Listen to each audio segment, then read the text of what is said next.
Hello. Alors je vais vous parler d'un truc un peu spécial. Cette nuit devait être 3 h du matin, donc c'était la nuit du 5 au 6. Si je ne me trompe, je l'ai noté là. Oui, puisque nous sommes le 6. Donc c'est cette nuit, vers 3 h du matin, donc déjà le 6.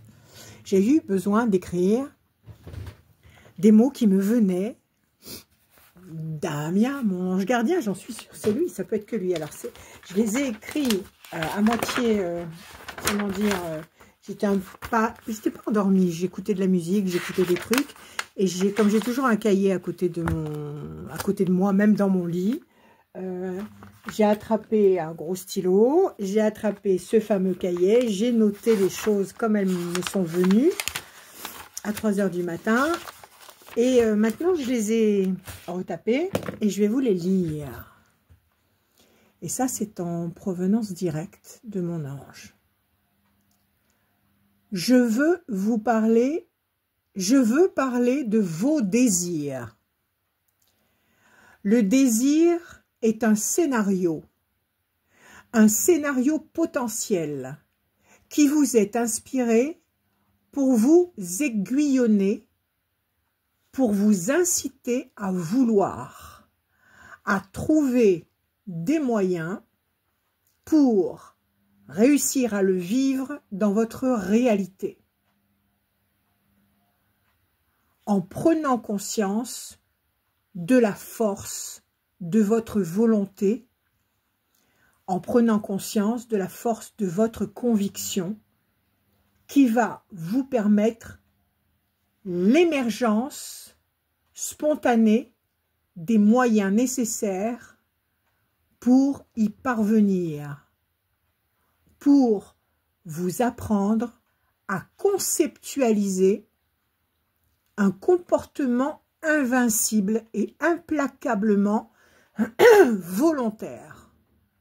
Le désir est là pour vous familiariser avec cette capacité. Donc, je pense cette capacité de vouloir et le refus de l'échec, pour vous familiariser avec le refus de l'échec.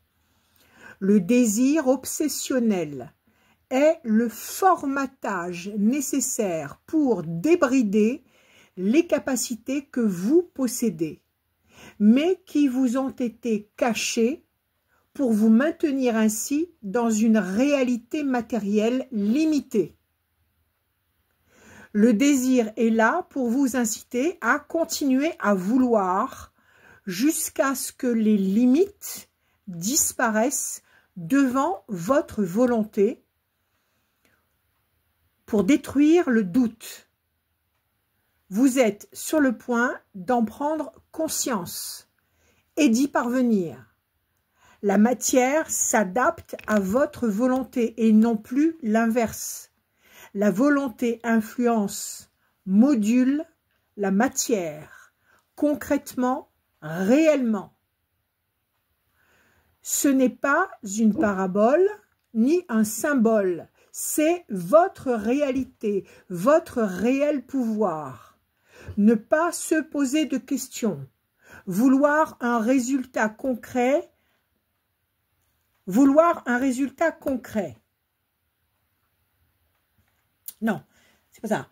Parce que j'ai tout marqué en vrac. C'est votre réalité, votre réel pouvoir. Point. Ne pas se poser de questions. Vouloir. Un résultat concret insuffisant est le reflet d'une volonté insuffisante. Il n'est pas ici question de force physique, ni d'efforts prolongés dans la souffrance, mais d'une volonté infaillible et libre. Savoir vouloir infailliblement, sans détour, vouloir avec certitude, comme vous respirez. Désirer, vouloir, sans jamais s'autoriser l'hypothèse d'un renoncement. Ne pas douter. Vouloir sans distorsion, vibrer sa volonté, vouloir sans faiblir, pilonner avec sa volonté, devenir la flèche que vous tirez. Merci, mon ange. On va en reparler.